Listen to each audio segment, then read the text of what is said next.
Сегодня мы поговорим про уникальный и завораживающий камень, известный своей отличительной игрой цвета. Про камень, который является одним из самых востребованных и загадочных драгоценных камней в мире. Сегодняшнее видео про опал.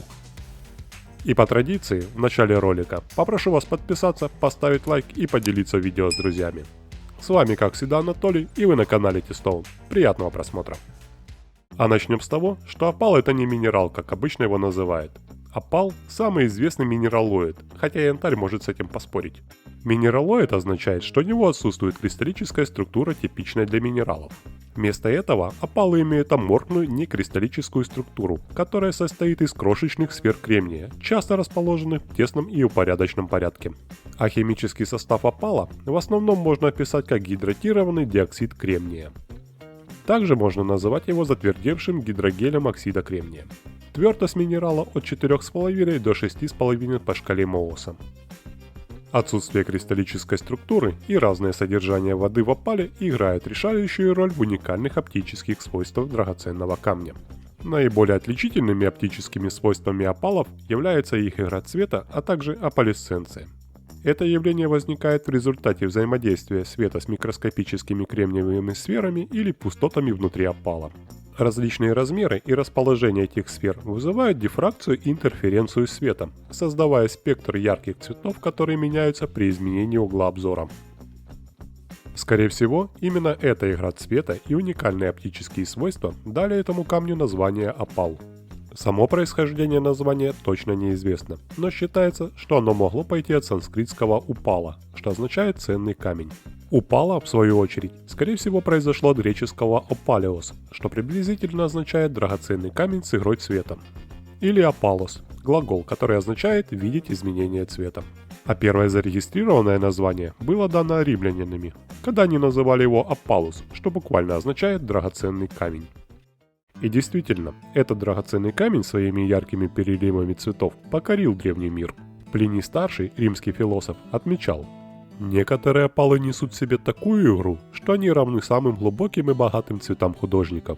Другие имитируют пылающий огонь горящей серы и даже яркое пламя горящего масла. Он удивлялся, что этот калейдоскопический камень охватывает живой огонь рубина, яркий пурпур аметиста, морскую зелень изумруда, и все это сверкает вместе в невероятной палитре цветов. Поэтому и неудивительно, что опалы были окружены многочисленными суевериями, как и многие вещи в древнем мире, и разные культуры приписывали опалу сверхъестественное происхождение и силу. История, рассказанная австралийскими аборигенами, гласит, что Бог спустился на землю на радуге, чтобы принести послание мира всему человечеству. В том месте, где его нога коснулась земли, опал ожил и заискрился цветами радуги. Греческая мифология утверждала, что опалы произошли от радостных слез Зевса после победы в битве с титанами и своим отцом Кроносом. Согласно арабской легенде, опалы пришли с небес, приобретая игру цвета от вспышек молнии. Ацтеки же называли огненный опал в честь Кецалькоатля, своего божества змея с перьями. Скорее всего, все эти легенды и верования относятся именно к драгоценным, благородным опалам, таким, которые демонстрируют хорошо известную игру цвета или опалесценцию. И когда сегодня люди говорят про опалы, чаще всего имеют в виду именно такой камень, а различные узоры игры света и опалесценция на таком камне может иметь свое конкретное название, например, пламя, арлекин, мозаика, булавочный огонь, китайская письменность, лента и вспышка. Обычно такие опалы разделяют на темные и светлые, в зависимости от его основного тона, фона для игры цвета. И поскольку темные и черные опалы обеспечивают самый сильный контраст с ярким цветом, они являются самыми ценными. Но есть еще и обычные опалы, которые не демонстрируют игру цвета. Они обычно непрозрачны или полупрозрачны и могут иметь один однородный цвет тела. Их можно встретить в желтом, оранжевом, зеленом, синем или розовом цвете. Хотя у них нет переливчатости драгоценных опалов, они все равно могут быть привлекательными и ценными. Например, геолит – прозрачный бесцветный опал, напоминающий стекло и без эффекта опалесценции. Или поч, также известный как обычный опал. Это любой тип опала, который не имеет цвета. В этом случае сферы кремния могут отсутствовать, быть слишком маленькими или слишком нерегулярно расположенными для создания цвета. Такое название серому обычному опалу дали шахтеры из Австралии. И именно Австралия славится производством некоторых самых известных и ценных опалов в мире, включая черные опалы, белые опалы и болдер опалы.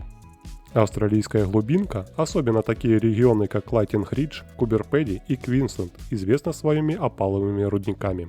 Кстати, было подсчитано, что большая часть австралийского опала – это почв, а благородный опал составляет лишь небольшой процент от общего количества.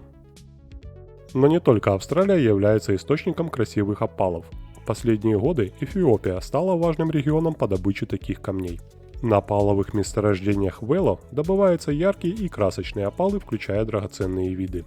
Также камень добывают в Мексике. Там мы можем увидеть яркий огненный опал.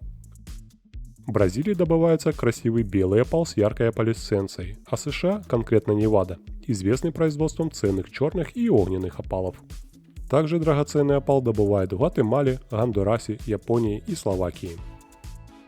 И так как опалы образуются путем осаждения богатых кремнием растворов в геологических средах с особыми условиями, в разных регионах мира могут встречаться опаловые камни разных типов и качества. Обычно выделяют такие основные типы цветов опала: бесцветный, белый, желтый, оранжевый, красный, фиолетовый, синий, зеленый, серый, коричневый и черный. Но разделение на обычный и драгоценный благородный опал вносит свою корректировку в описание камня. Например, вот черный опал и вот черный опал. Но сразу понятно, где обычный, а где благородный. Поэтому можно выделить такие виды. Кристаллические опалы. Они имеют прозрачное или полупрозрачное тело, что позволяет видеть превосходную игру цвета. Также они могут демонстрировать яркие цвета на прозрачном или слегка молочном фоне. Кристаллические опалы встречаются в различных регионах добычи опалов, включая Австралию и Бразилию. И есть подтип кристаллических опалов – желейные опалы или желе-опал. Они характеризуются прозрачным желеобразным внешним видом. Они часто имеют прозрачное, как вода, тело, что усиливает видимость игры цветом. Белые опалы. Они характеризуются цветом тела от белого до светло-серого, и они часто демонстрируют игру цвета с яркими оттенками. Такие опалы обычно встречаются в Южной Австралии и ценятся за их тонкую, но красивую игру цвета. Белые обыкновенные опалы, как следует из названия, имеют белое или светлое тело без значительной игры цвета. Но скорее всего при продаже что первый, что второй опал назовут просто белым опалом, без уточнения, обычный или драгоценный, и только внешний вид и игра цвета даст вам понять, какой перед вами камень. Также можно выделить такие опалы, как мексиканский огненный опал. Эти опалы ценятся за свои яркие оранжевые, красные или желтые цвета тела. Обычно они не демонстрируют сильную игру цвета, но ценятся за свои интенсивные огненные оттенки.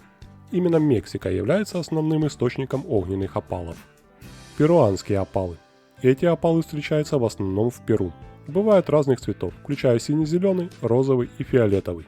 Они известны своим гладким внешним видом. Обычно их ограняют в кабошоны и часто используют в ювелирных изделиях. Гидрофановые опалы или гидрофан. Гидрофановые опалы обладают уникальным свойством становиться временно прозрачным или полупрозрачным при погружении в воду, почти как алмазы. Это свойство вызвано пористой структурой камня, которая позволяет поглощать воду. И эта особенность делает их популярным для резьбы и огранки кабошонов для ювелирного дела. Есть также матричные опалы. Это опалы, которые естественным образом вкраплены в свою вмещающую породу, образуя интересные узоры и рисунки. Например, болдер-опалы являются разновидностью матричных опалов. Они образуются в железнорудной матрице или вмещающей породе, базовой породе, и часто демонстрируют игру цвета на естественном коричневом или железном фоне. Эти опалы в основном встречаются в Квинсленде, Австралия. Болдер-опалы уникальны из-за красивых узоров и за то, что вплетены в матричную породу. Существуют и другие разновидности матричных опалов, такие как опал Кароид и опал Йова, которые также встречаются в Квинсленде, Австралия. Ну и наконец, черные опалы. Черные опалы являются наиболее ценными и востребованными опалами. Они имеют темный цвет тела, как правило черный или очень темно-серый, который служит ярким фоном для их интенсивной и яркой игры цветом. В отличие от других опалов, в черных присутствуют следы углерода и оксида железа, которые обуславливают необычную темноту камня. Город Лайтинг-Ридж в Новом Южном Уэльсе, Австралия, славится производством одних из самых лучших в мире черных опалов. Как видите, камень действительно очень разнообразный, как по виду, так и по цветам. А его красота, редкость, а иногда и заоблачные цены, привели к тому, что этот камень начали синтезировать в лабораториях. В целом, как и большинство других дорогих и красивых минералов. Синтетические опалы могут демонстрировать впечатляющую игру цвета, которая часто превосходит красоту многих натуральных драгоценных опалов. Они производятся в широком диапазоне цветов и узоров, которые нравятся многим людям. Многие синтетические опалы настолько похожи на натуральные, что обученным гемологам бывает трудно отличить их от натуральных опалов. Вот почему всякий раз, когда синтетические опалы рекламируются или выставляются на продаже, продавцы обязаны четко сообщать, что они изготовлены людьми и не являются натуральными опалами. Так уж повелось, что когда добывается редкий по виду или красоте минерал, или когда минерал связан со знаковым историческим событием, ему дают свое уникальное имя. Например, алмаз Кулинан, рубин Черного принца, сапфир Звезда Индии. Также случилось и с опалами. Есть несколько известных и редких опалов, носящих свое собственное имя. Яркий пример – Аврора Австралис. Аврора Австралис – один из самых известных в мире черных опалов, обнаруженный в Лайтинг-Ридж, Новый Южный Уэльс, Австралии, в 1938 году. Он славится своей интенсивной игрой цвета, включая яркий красный и синий оттенки. Он весит около 180 карат и считается одним из самых ценных опалов из существующих. Еще один известный опал – опал Андамука.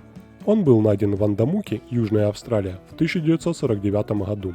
Опал был огранен и отполирован Джоном Альтманом до веса 203 карата и демонстрирует великолепный набор красных, синих и зеленых оттенков.